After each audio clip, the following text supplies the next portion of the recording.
Hello everybody and welcome to LMM Live. Right, so I assume for all of you I don't need to introduce who I am because this would be kind of pointless. You'd still to be sitting. You're looking very confused, right? Who is this bloke stood up there? So, welcome to this. Thank you all for coming along for this day, which has been amazing. I don't want to see the forecast before we started this because it was so grim and it's been lovely. And I don't quite understand how it's happened. I turned up yesterday and took Traccoon out for a run. And I drove the entire way from his house over near Tamworth Way. And it rained the whole way. I got here and it was raining. I was like, I don't quite know how I'm going to make this work because, funny enough, kind of expensive camera kit doesn't enjoy being outside in the rain. Got out, met Luke, met Steve, had a chat, and suddenly it just cleared up. And we went, let's film. And then we went all the way up the line and it was glorious. And as we came back down to Wharf and it got dark, heavens opened again. So I don't quite know how I managed that, but it was wonderful. So a couple of things I was going to talk about in this apparent hour-long thing with Lawrie, which has very little planning. I'm just going to start that off. Was I want to talk about YouTube as a whole because, funny enough, it's one of the most popular things for school kids today to want to be when they leave school is a YouTuber or a Twitch streamer. And I'm here to tell you guys that this is a terrible, terrible idea because YouTube is a horrific career choice.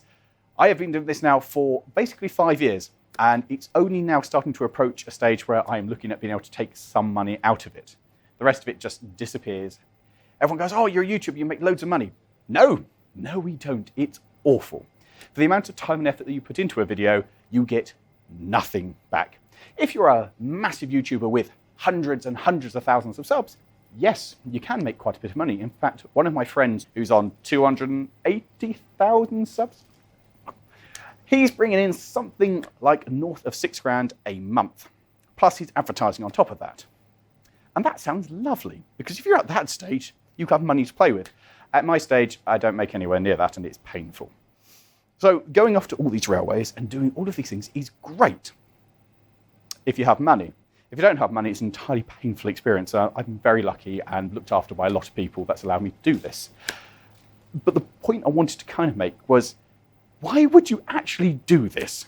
Because YouTube is daft. You have this idea of what you could do with YouTube, going out and showing off videos and showing the world off to a wider audience. And particularly, well, places like the Talyllyn don't necessarily need showing off because everybody knows the Talyllyn. I mean, if you're into railway preservation at all, the first place you'll ever heard of, well, it's this. It's Thomas Stories. You know this railway. So many other places, not just railways. I mean, me and Jay, we went and shot a windmill the other day. There were 5 people involved in this, Jay? Yeah, there was a group of them, and I think the funniest part was they went, so how much is this video? How much does this go with the video? And because they were expecting that kind of BBC, 5-minute special. Well, oh, we'll probably get an hour's footage. And oh, well, you must come do this. You must. I have no interest in windmills, apart from that's a windmill. But I have never been so excited because this guy was so enthusiastic to be on board and showing us all this windmill. We haven't read. Also, I don't really like heights. That's something else to put onto this. And we went right up into the turret at the top, where you've got the main shaft coming in from, it was a 5-blade, wasn't it? It was a 5-blade, and so, yeah. First of all, it creaks alarmingly. I don't know if you've ever been up into a wooden kind of structure like this, and you sat there going, crunk, and then in order to activate, to arm it, you have to go climb up inside the turret, round the back to where the rear fin is, and then drop a weight down to get that to activate. The piece of wood, gentlemen and ladies, was about that thin, and when you stood on it, it bends. And I am not particularly light. But going out on this and acting up for camera to go, I don't like this, there was no acting required at all, because I sat there going, oh. I digress. Windmill was very fun. I think I was shaking more than you, because obviously I'm quite a lot heavier than you. It was not fun. It was not fun. The point is that there are so many places out there that need support. They need not just idiots coming along with cameras and filming stuff. They need people like yourselves to be involved to go and support them and make them happen. Because without us as a whole, all of this disappears. That's my side point. But we'll get onto that as a second bit. So, YouTube. The big problem with all of this is I present a really good lifestyle. I get to travel all over the country, driving trains, driving cars. I have a shed full of vehicles. And people see that and they go, oh, wow, I want to do that. What people don't see is the countless hours that I spend sat in front of a computer, often sobbing when it's all gone terribly, terribly wrong, going, how do I fix this? They don't see the hours I spend trying to organise with other people going, oh, can I come and do this? Or the amount of time I go to any of this lot going, hey, so, going to film in Scotland now, guys. Anybody free next week? It's not easy. And it's the part of the problem that a good YouTube channel, if you're doing your job right, you make it look easy. You don't show any of these challenges. It has to be seamless. It has to be enjoyable. And so it is very much a job. There's lots of people who come up and go, oh, it's not really a job, is it? Thank you. I really appreciate that. But it is. It's a really hard job, which one of my friends was, I was around there, and their parents were talking to me and said, well, you don't do many hours, do you? So, yeah, I do at least a 12-hour day. That's a good day. You don't appreciate the amount of work that goes into making a video. I'm very lucky because I have people like Alex here, James over there, some of the guys over here, and Charles, who is currently trying to recover a hoodie, which I hit on number 4 at the start of the day, who come out and help me with a lot of my projects. Without them, I couldn't do it. You need people to be able to support you. And you need to make it look good. Because nobody, frankly, is going to sit down and watch a video that's awful. There's a lot of YouTube out there which is awful. We all know it. We've all come across it. Which is one of the biggest problems with YouTube as a whole, is there's so much content out there. There's wonderful stuff out there. There's brilliant videos. And then there's utter rubbish. And unfortunately, a lot of the rubbish comes to the forefront. So finding the good stuff is really challenging. Now, for some reason, you guys have found my stuff and don't think it's utter rubbish. Or maybe you do and you're just being really polite. I don't know. Thank you. That was a good laugh at the right time. Thank you. Because of this whole stupid job that I do, I'm very, very lucky. And I know that I'm very lucky. And I appreciate that for a lot of people, being able to do this wouldn't happen. Now, at this point, realistically, as I said, I'm 5 years in. The money that I did have behind me has kind of now gone to the surviving thing. And the YouTube hasn't really, how you normally have a job and that kind of puts the money back into the bank account as money goes out? And that's not really happened. It's just kind of disappeared one way. And frankly, that's the way for a lot of YouTubers who are trying to start off and do things. Making content costs money, and there is very little return. I was lucky. So how many of you have followed the channel for a long time and know where I started with JM? Anyone? There we go. Well done. I cannot believe you followed for that long. So I started off with another YouTuber. And because of him, I started off with about 600 subs when I launched my channel, which was the biggest boon that you can get. That first 1,000 subs for starting off is the hardest thing to find. Once you get above 1,000, YouTube kind of goes, this guy's doing something, and will give you a boost, and it will help promote your content in a tiny way. Obviously, the bigger you get, the more YouTube goes, something's happening here, lads. We probably should boost this a little bit. But that first 1,000 subs is so hard. And we made videos that, at the time, we thought were great. Actually, looking back, they were terrible. So for those of you who were there at the time, I'm so sorry. But the videos evolve, obviously, with time. But trying to make that work, trying to get people on board to watch it, there's nothing more disheartening than you spent days shooting something, and you sit down, you edit it. It's taken a day to edit, and it goes out into the wild, and nobody watches it. And you sit there going, I mean, to be fair, that still happens at this stage with 61,000 subscribers, ladies and gentlemen. Well, thank you for that. Great. I thought I might get something better. Great, thanks, guys. I'm not sure. There's I try not going off on a tangent here on that reaction. I try not to kind of go along like yourself. I saw you looking at us earlier, and it's like you don't want to go up to people and be like, "Yes, it's me," because it feels ridiculously big-headed, and I don't really see the channel as that much or myself saying things. So you see people like, maybe they've seen us, but I don't wait for people to come and say hello kind of thing. So the only time that I've kind of tried to use this whole kind of, do you know who I am, is that we were at Worley. And we queued up to go and see the Hornby stand. Because as some of you might know, I own a Ruston 48, and Hornby make a model Ruston 48. And I wanted to know why Hornby hadn't thought about making my one. Because if you Google Ruston 48, the one that comes up most of the time is mine, because there are videos of it. So I thought I'd go in with something a bit fun and a bit different when I queued to meet Simon. How do you pronounce his surname? Cola? I thought I'd go for something a little bit different. So queue and wait up.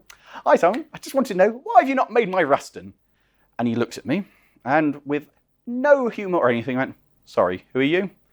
He was watching and just cringing in the corner. I was just like, oh, I tried for something. So I've got Ruston 48, like Sir William, the most famous one? Nothing. You made a model of 48? Yeah? You know this? My one? No, nothing. The first and the last time I tried to go for like, do you know who I am? Because it failed massively and was hugely embarrassing, and that he won't let me live it down. And now I suspect the rest of you know the story, won't let me live it down. Anyway, the fact that you guys are here is just weird. Like, when we started up, the idea of being at, say, 60,000 subs was beyond the wildest dreams of anything we could ever have achieved. We never really, I guess everybody sets out to try and make something a success, but you never really think it will be a success. You never really think people will watch it. You never think people will actually enjoy it. So being at where we are now is just amazing. And the fact that people would travel, people would come here, and people would sit around in a room after a railway's closed and listen to an idiot from the internet talk about rubbish is quite phenomenal. So to all of you, thank you very much. And maybe you should question your life choices at this point, because I would be. So yeah, YouTube, it's not a very forgiving mistress. And the biggest problem is that we will make videos and we'll put a lot of time and effort into it. And the algorithm, how YouTube chooses what it's going to promote, is horrendously fickle. YouTube will decide for no reason that a video that you put all the time, we did a Volvo video recently of, I've got a Volvo 440, and this video has been in the planning for about 4 years. 4 years, 3 years. I bought the Volvo before lockdown, and we went, we can't really do this comparison in the middle of lockdown because people will get very upset if we go off on holiday gallivanting in lockdown. So we waited till lockdown to ended, then we shot the video, and then I forgot about it for a year. So that was 3 years in the planning, good 2 days worth of edit, set it out, this will be good. About 3,000 people watched it. And then I did a video of trying to fix my tractor with some olive oil. This was something I did not think was going to work, and I just filmed on the phone, just 70,000 views for an afternoon's worth of work. So that's lovely, but it's so depressing when you put thought into something, put time and effort into it, and nobody watches it. Because realistically, the algorithm is kind of simple to understand. You have that first golden hour that a video is released in. If people watch that video and go, I like that, then brilliant, that video will get a boost. If that first hour, nobody watches it, that video is dead in the water. And it is so disheartening. So to be fair, it's things like this when people like yourselves come along and say hello, that gives me a massive boost because I know at least some people are watching it. Because a lot of the time you do wonder. I mean, obviously the railway content does a lot better, and I've been very lucky with that, and that we know will do a certain number of views. You kind of expect that, whereas the car content is not sure. Which would be a good time to ask. One of the first questions is, what do you guys kind of want to see? Are you enjoying the car content? Do you want to see car content? Do you want to see other content like buses, fire engines, tractors, or do you just want to see trains? So we do a skydive.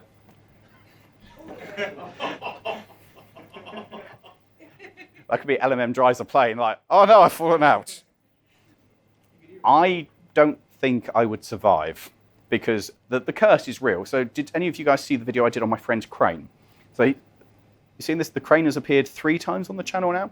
From the initial look at it to testing out some of the features to then driving it to a show.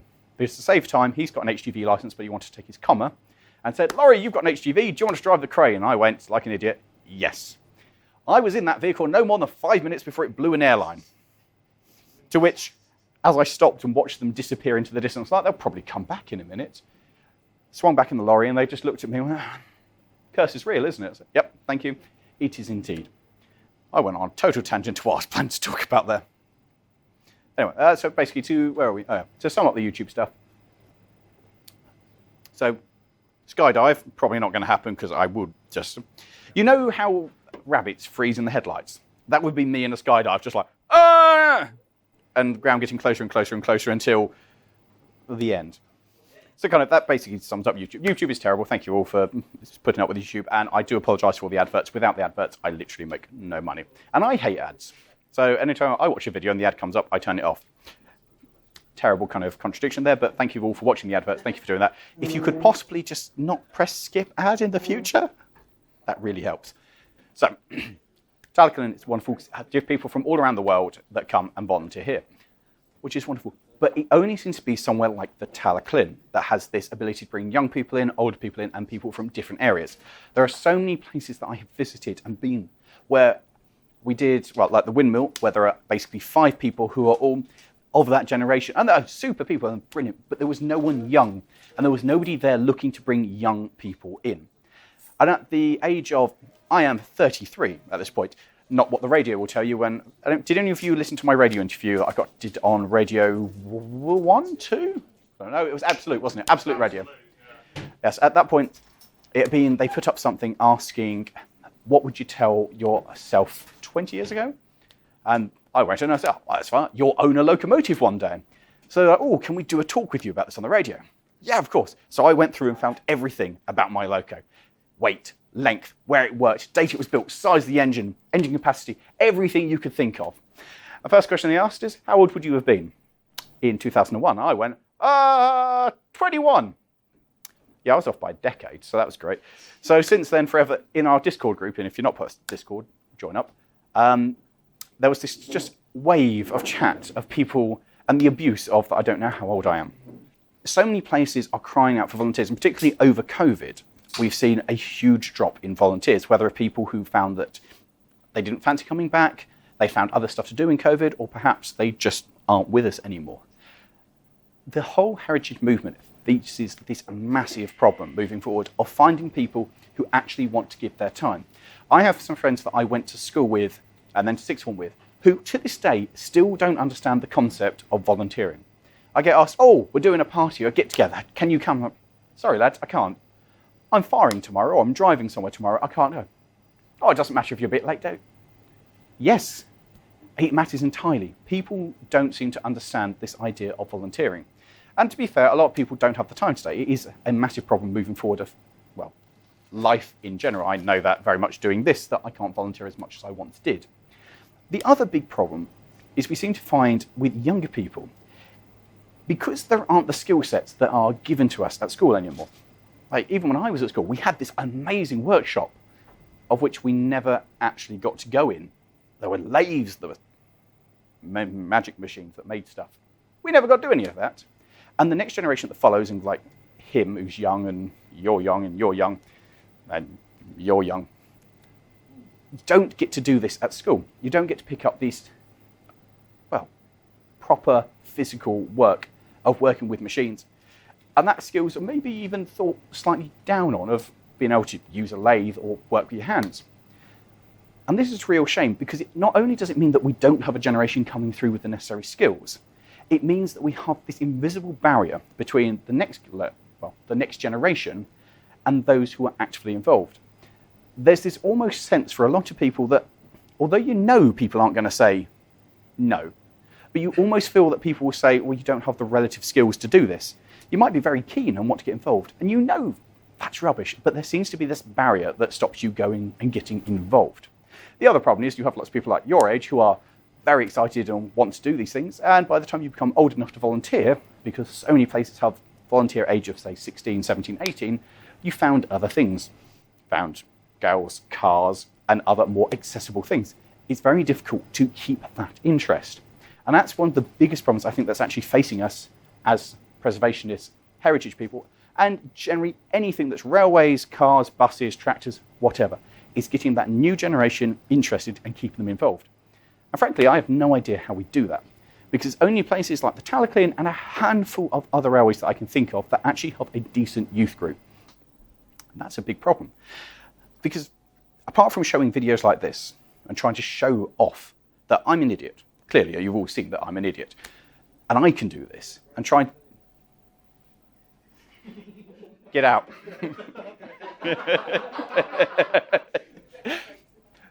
But trying to show that you're an idiot and you can do this and that it's accessible is one of the best ways to try and bring another generation in and being excited about it. It's one of the reasons I do this, is I want to see another generation. Because although I'm still relatively young in preservation terms, I need to pass on my skills to the next generation. I was lucky on the footplate. I've been taught by one gentleman particularly who was BR, and he was on the footplate. So I have first-hand experience. But take, say, Charles or TJ, James, they're all people who have been taught by at least second generation or maybe even third generation. We don't have the skills or the knowledge from BR now, and we need to be passing on those skills that we have straight away. The biggest problem with passing on skills, of course, is that we all take our own idea of what that means.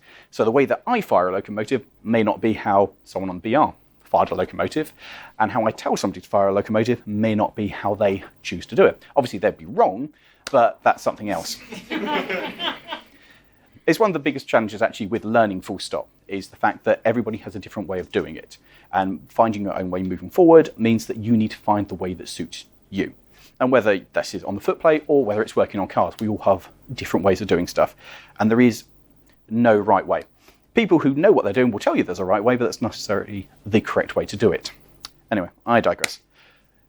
Finding people and trying to bring this next generation in is very important. That's kind of. And we look at all these societies around the country, and one of the best things you can do is not necessarily join somewhere like the Talyllyn, which, wonderful, lovely people, super place, and if I was not 5.5 hours and 265 miles away, I'd probably think about joining it. But it's to find those little groups. I'm a fireman at the chorus, because when I went and filmed there, they were desperate for people. And I know when I go and I fill a gap on the roster, I've actually helped keep that railway going. Here, you're pretty sure if there's a gap in the roster, somebody will come from the woodwork and the railway will operate. Chorus, if I don't show up and fill that gap, they won't be able to run a train. And there's so many places around the country which are at that stage. It's the same key volunteers time and time again filling in, because there just aren't the people out there. And we need to change the way that we look at volunteering and the way that we look at people as a whole and what people want to do. And it's a very difficult thing to do. I can't have the answers for you. I just have the kind of get involved, please, guys, because it's the only way forward. Without people like you, places like this will just be, and we're looking at the moment, some of the bigger places out there, like the Severn Valley, the West Somerset, places that we would have, even a decade ago, taken to be places that could not fail. They were the Premier League that could not fall from grace, who are now looking to be the railways actually that are in trouble. Because what we want as preservationists and what we want as the public has greatly changed. People like us who will come along and enjoy a day at a railway, for a railway, have changed massively. Because we're not the bread and butter anymore. The generation who was here, who were enthusiasts, are going. What the public wants today, more than anything else, is a nice cafe, somewhere you can get something nice to drink, and then a short train ride. Places like this, where it already has that ethos, it has that background, will survive because everyone comes here because they know it. If you know railways, said you grow up with this place. So this will survive. I was at Rocks by Rail on last week, filming there. It's about a quarter of a mile of track, but they have a nice cafe, a big shed, and they do brake van rides. You turn up, you get down the line, look at some of the wagons, come back, walk around the shed, and you go home. And unfortunately, that's what the public now want. And for the railways, preservation as a whole to survive, that's what we need to be looking at changing into, is something that's a lot more accessible and a lot easier. Because frankly, a lot of people will be happy to go halfway up the line to bring grass and come back. And the most important thing is, and clean loos. That's the big thing. So you might have thought this was going to be a talk where I gave you the answers. I don't have any of the answers. This was just a general ramble of, this is the problem with it. But most importantly is for those of you who are here to keep volunteering and doing things like that. So thank you all for coming. I hope you haven't been too bored listening to me ramble on. Thank you for listening to my thoughts on life, the universe, YouTube, and the preservation movement. I really appreciate it. And thank you all of you for watching this stuff and subscribing. Because of you guys, I get to do this stuff and make more content and hopefully bring more people into it. So without you, I'm absolutely nothing. So rather than anything else, I'd like you to give yourselves a round of applause for being wonderful people.